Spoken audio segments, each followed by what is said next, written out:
अस्सलाम dear students, मैं आपका मैथमेटिक्स टीचर मुनीरुल हक। डियर स्टूडेंट, आज हमने चैप्टर 1 की रिव्यू एक्सरसाइज को डिस्कस करना है। ये रिव्यू एक्सरसाइज इस लिहाज से भी ज़्यादा इम्पोर्टेंट है क्योंकि इसके अंदर शॉर्ट क्वेश्चन भी हैं और एमसीक्यूज़ भी हैं।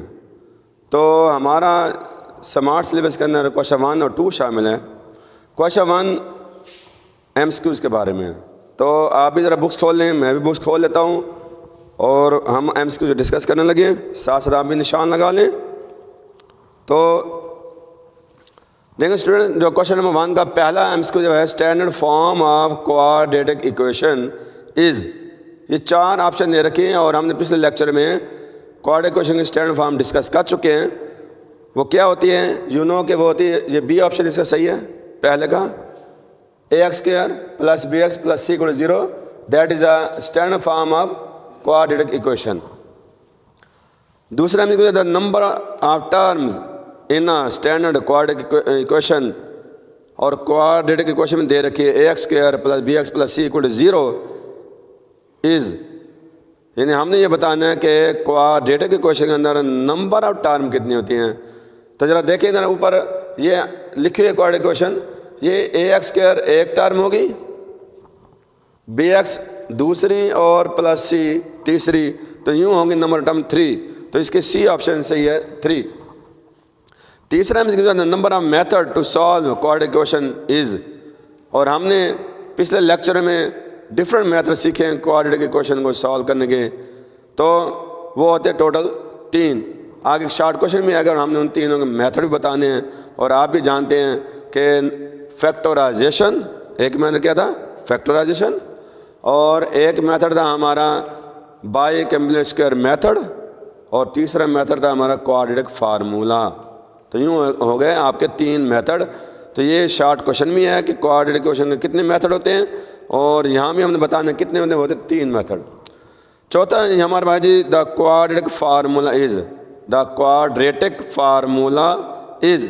तो ये 4 ऑप्शन दे रखे हैं। इनमें अगर आप देखें, हमने ये क्वाड्रेटिक फार्मूला बार बार पिछले एक्सरसाइज में सवालों में यूज़ किए हैं।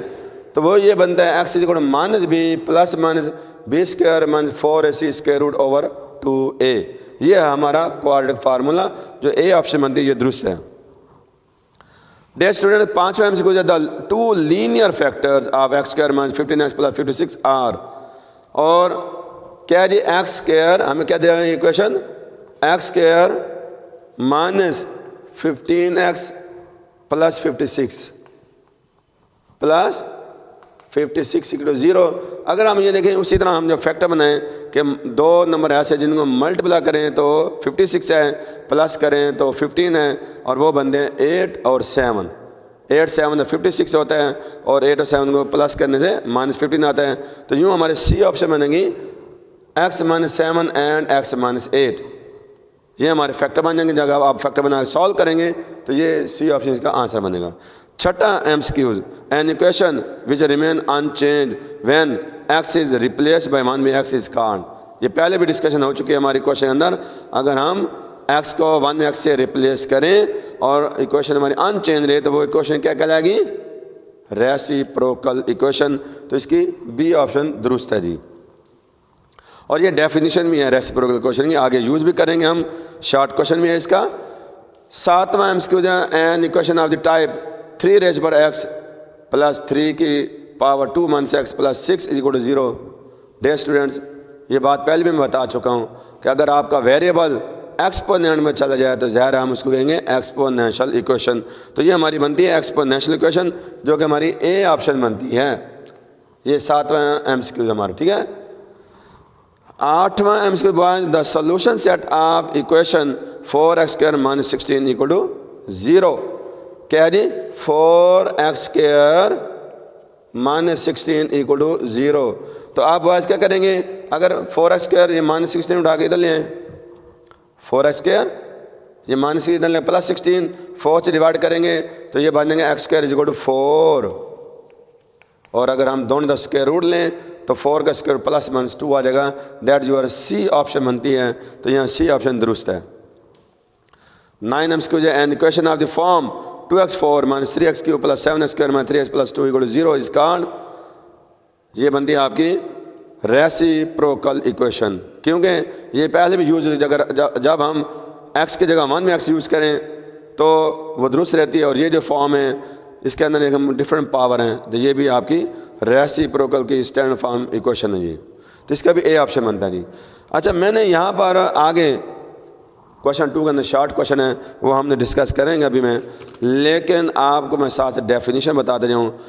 क्वेश्चन 2 का जो 7, 8, 9 और 10 पार्ट्स हैं वो हैं डेफिनेशन। तो वो ये जगह मैंने खाली थी, मैंने यहाँ लिख दिया है। तो 7 में है डिफाइन, ज़रा खोलें पेज नंबर 16 में आ जाएँ, ऊपर टॉप पे देखें 7वां शॉर्ट क्वेश्चन क्या है, define quadratic equation. Quadratic equation की बुक के अंदर भी डेफिनेशन है, लेकिन समरी में सारी डेफिनेशन मौजूद हैं। अगर आप पेज 16 पर ही जहाँ पर ये ऊपर क्वेश्चन लिखा उसके नीचे देखें समरी के अंदर पहला पॉइंट क्वाड्रेटिक इक्वेशन की डेफिनेशन है कि N equation which contain the square of the unknown quantity, unknown quantity का स्क्वायर आ जाए, नो हायर पावर यानी 2 से ज़्यादा हायर पावर ना हो, तो ये क्वाड्रेटिक इक्वेशन कहलाती है। अगला जो 8वां शॉर्ट क्वेश्चन हमारा डिफाइन रेसिप्रोकल इक्वेशन, ये भी आपको ये समरी में मिल जाएगी। रेसिप्रोकल इक्वेशन का तीसरा पॉइंट देखें हम समरी में, an equation is said to be a reciprocal equation if it remain unchange when replaced by 1/x। अच्छा, 9वां, ये सारे आपके इसी समरी में है जी। 9वां short question define exponential equation. तो एक्सपोनेंशियल में आ जाए आप, इसी का चौथा पॉइंट, समरी का चौथा पॉइंट देखें, in exponential equation variable occur in exponent. अगर आपका वेरिएबल एक्सपोनेंट में आ जाता है यानी पावर में आता है तो दैट कॉल्ड एक्सपोनेंशियल इक्वेशन। तो माय डियर बॉयज, ये 10वां जो आपका शॉर्ट क्वेश्चन है, ये 10वां है, ये भी पेज 16 में समरी के अंदर है। Define radical equation. Radical equation उसे कहते हैं जिसमें आपका जो वेरिएबल यानी एक्स या वाई या जेड जो अननोन वैल्यू वो स्क्वायर रूट के अंदर आ जाए। तो ये भी इसका आप देख सकते हैं 5वां point, an equation involving expression under the radical sign is called radical equation. ठीक हो गया, ये हमारे शॉर्ट क्वेश्चन पूरे हो गए। अब हम आते हैं क्वेश्चन 2 के वो पार्ट्स, वो शॉर्ट क्वेश्चन जिनको सॉल्व करना है। तो ये देखें हमारे पास क्वेश्चन नंबर 2 का पहला पार्ट, सॉल्व x² + 2x - 2 = 0। तो आप देख सकते हैं यहाँ पर अगर हम फैक्टर बनाएं तो फैक्टर नहीं बनेंगे, लिहाजा हम इसको क्वाड्रेटिक फार्मूला यूज़ करेंगे, क्योंकि ये आपकी क्वाड्रेटिक इक्वेशन स्टैंडर्ड फॉर्म है। तो यहाँ पर आप पता कि a की वैल्यू 1 होगी, x का जो कोएफिशिएंट होगा वो 1, x का कोएफिशिएंट होगा उसे b कहेंगे वो 2 है, और लास्ट वैल्यू जो होगी that is called a constant value c = -2। a b c की वैल्यू निकाल कर हम इस क्वाड्रेटिक फार्मूला वैल्यू पुट करेंगे, जैसे कि हम पिछले 1/2 एक्सरसाइज में भी क्वेश्चन डिस्कस कर चुके हैं। तो आप देखेंगे ए बी सी की वैल्यू पुट करके इसको जब आप सॉल्व करेंगे, स्क्वायर खोलेंगे तो 8 + 4 12 आ जाएगा, और 12 को हम स्क्वायर नहीं ले सकते, इसको लिख सकते हैं हम ज़्यादा 4 3 12, और 4 का स्क्वायर रूट क्या आ जाएगा बॉयज़ 2, ये 2 बाहर आ जाएगा, यहाँ से 2 आप कॉमन ले लेंगे तो ये -1 + -√3 / 2, 2 से 2 कैंसल, तो ये -1 ± √3 ओवर, ये तो कट गया, आपका सोल्यूशन सेट आ गया। इसको देख लें कि मैंने उसी तरह वैल्यू पुट करके सिंपलीफाई किया है, और 12 का स्क्वायर पॉसिबल नहीं था तो हमने 12 को 4 3 12 करके 4 का स्क्वायर 2 बाहर ले लिया, फिर 2 कॉमन ले लिया, ये 2 से 2 कैंसिल हो गया, बाकी हमारा सोल्यूशन सेट आ गया। डियर स्टूडेंट्स, अगला इसका जो पार्ट है 2, solve by factorization 5x² = 15x। अच्छा, कुछ स्टूडेंट यूँ करते हैं कि यहाँ पर इसको 5x से दोनों तरफ डिवाइड कर देते हैं। डिवाइड नहीं करना, 5 से डिवाइड कर सकते हैं, x से नहीं कर सकते, क्योंकि x एक फैक्टर है। आप यूँ करें 15x को आप लेफ्ट पे शिफ्ट कर दें, ये 5x² - 15x आ जाएगा। फिर आप यूँ करना है यहाँ से 5x कॉमन ले लें तो बाकी बच जाएगा x -3, यानी 5x से डिवाइड करेंगे तो क्या आएगा x -3। अब ये 2 फैक्टर हैं, एक है 5x और एक है x -3। ऐसा नहीं करना कि आप 5x से डिवाइड करें दोनों तरफ और उसको आप ख़त्म कर बैठे, वो तो एक फैक्टर ही ज़ाया हो जाएगा। आपने 5x को अलग 0 के बराबर और x -3 को अलग 0 के बराबर करके 2 फैक्टर निकाल लेंगे। ये 5x = 0, 5 से डिवाइड करेंगे 0 और 5 0 आ जाएगा, और x -3 x = 3, तो 0 और 3 इसका सोल्यूशन सेट आ जाएगा। नेक्स्ट पार्ट है राइट इन स्टैंडर्ड फॉर्म। ये आपको जस्ट स्टैंडर्ड फॉर्म में करना है, 1/x + 4 + 1/x - 4 = 3। और आपको पता है 1/1 में भी हमने क्वेश्चन 1 करना स्टैंडर्ड फॉर्म में करना था, स्टैंडर्ड फॉर्म में क्वाड्रेटिक क्वेश्चन के स्टैंडर्ड फॉर्म में। तो बॉयज़ ये है फ्रैक्शन, इनका न्यू करेंगे आप एलसीएम ले लेंगे x+4 और x-4 एलसीएम ले लेंगे। ये x+4 से x+4 कैंसल, एलसीएम को डिनोमिनेटर से डिवाइड करते ना, तो ये x+4 कैंसल, बाकी बचेगा x-4, ये आंसर होगा। x-4 के ऊपर 1 से मल्टीप्लाई करेंगे तो x-4। बॉयज़ आगे नेक्स्ट देखें, इसी एलसीएम को जब इसका डिनोमिनेटर से डिवाइड करेंगे तो ये लाइक टर्म x-4 से x-4 कैंसल, बाकी रह जाएगा x+4 को 1 से मल्टीप्लाई करेंगे तो x+4। वही एलसीएम तरीका, जब एलसीएम लेते हैं तो यू नो के एलसीएम जब डिनोमिनेटर से डिवाइड करते हैं तो बाकी जो आंसर बचते हैं ऊपर वाले से मल्टीप्लाई करते हैं। या एक और तरीके पे कि दोनों डिनोमिनेटर अगर एलसीएम में आ गए हैं तो ये 1 x-4 से मल्टीप्लाई हो जाएगा, इस तरह क्रॉस मल्टीप्लाई, और ये प्लस डालकर 1 इस x+4 से मल्टीप्लाई कर दें, क्योंकि दोनों डिनोमिनेटर एलसीएम में चले गए।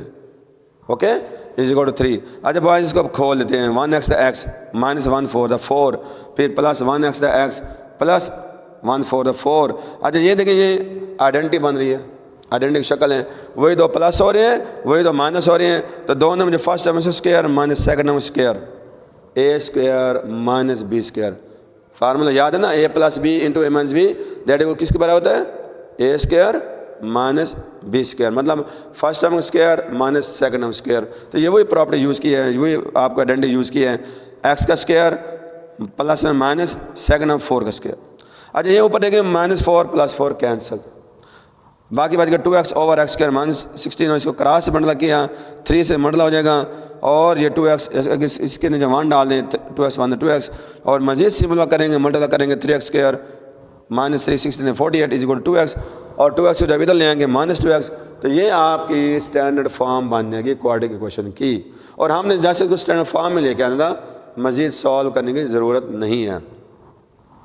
नेक्स्ट चौथा पार्ट अभी मैं जिक्र कर रहा था कि क्वाड्रेटिक इक्वेशन को सॉल्व करने के कितने मेथड हैं। एमसीक्यूज में बताया था 3 मेथड हैं, यहाँ वो नेम पूछ रहे हैं कि right the names of methods for solving quadratic equation. वो 3 मैंने पहले बताए हैं, वहाँ पता ही है। पहला क्या तरीका था, फैक्टराइजेशन, 1/1 में हमने ये डिस्कस किया था। दूसरा मेथड है कंप्लीटिंग स्क्वायर, ये भी 1/1 का क्वेश्चन 2 के अंदर डिस्कशन हो चुकी है, इसमें कैसे इसका मेथड हमने सीखा था। और तीसरा है जी क्वाड्रेटिक फार्मूला, जो अभी हमने पिछले क्वेश्चन में भी यूज़ किया है। ये वो 3 मेथड हैं जिससे हम क्वाड्रेटिक इक्वेशन को सॉल्व कर सकते हैं।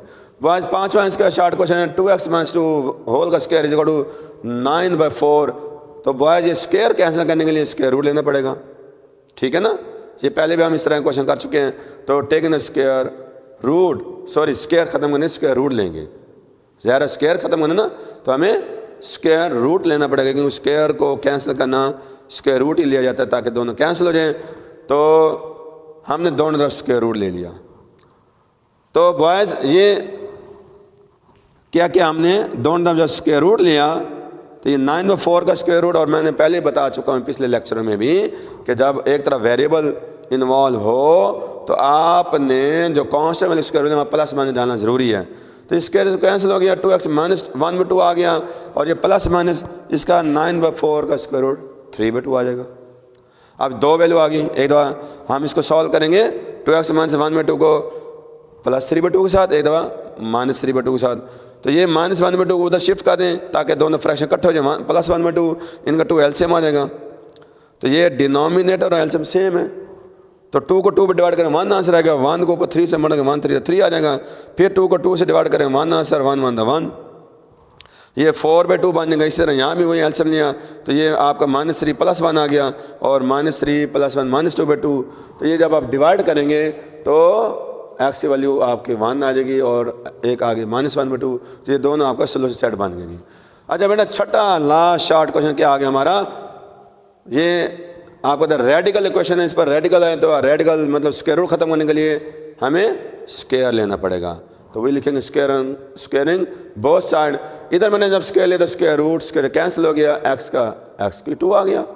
अच्छा मैंने यूँ कर दिया x का 2 इधर लिख दिया, 3x + 18 इधर, ये 3x और 18 को जब इधर शिफ्ट करेंगे -3x -18 अब हम कर देंगे इसके फैक्टर, क्योंकि सॉल्व करना ना, तो ये मल्टीप्लाई करें तो 18 है, माइनस का 3 तो 6 3 18 होता है, ठीक है।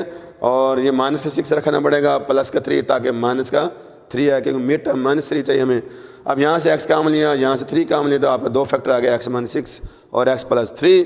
तो x - 6 को अलग 0, x + 3 को अलग 0, x = 6 और x = -3। तो भाई जब रेडिकल क्वेश्चन के सोल्यूशन आए तो उसको चेक करना ज़रूरी होता है, क्योंकि ज़रूरी नहीं है कि वो दोनों उसको सेटिस्फाई करें। बाज़ के बाद एक एक्सटेंस रूट भी आता है, एक्सटेंस रूट उससे कहते हैं जो इक्वेशन को सेटिस्फाई ना करे। अच्छा, अब x की वैल्यू 6 पुट करेंगे इस असल क्वेश्चन के अंदर, ये 3x + 18 में 3 × 6 3 6 18 प्लस 18 ऑलरेडी मौजूद है और x की जगह 6, ये आपका 18 + 18 36 आ जाएगा, 36 का स्क्वायर रूट 6 आ जाएगा, 6 × 6 आ जाएगा। जब -3 पुट करेंगे आप देख सकते हैं कि 3 × x -3 पुट करेंगे क्या आएगा, -9 और प्लस 18, 18 में से 9 माइनस करें 9 आ जाएगा, लेकिन इधर x वाली -3 होगी, 9 का स्क्वायर 3 आ जाएगा और -3 होगा, 3 और -3 इक्वल नहीं होंगे, तो लिहाजा ये -3 आपका एक्सटेंस रूट बनेगा। बुक वाले ने जस्ट उसको -3 और 6 आंसर दे दिए हैं, लेकिन चेक करने पर 6 सोल्यूशन सेट है और -3 एक्सटेंस रूट बनेगा आपका। तो भाई ये आप पता है कि शॉर्ट क्वेश्चन बड़े अहम होते हैं बोर्ड के लिहाज से, इनमें से अक्सर शॉर्ट क्वेश्चन आते रहते हैं, आपने उनको प्रैक्टिस करना है और जो दिया हमारे को लाजमन करना है। और अगर किसी पार्ट में कोई डिफ़िकल्टी हो तो आप मुझसे रब्ता कर पूछ सकते हैं, ठीक है जी। फ़ी अमान अल्लाह, ओके, अल्लाह हाफ़िज़।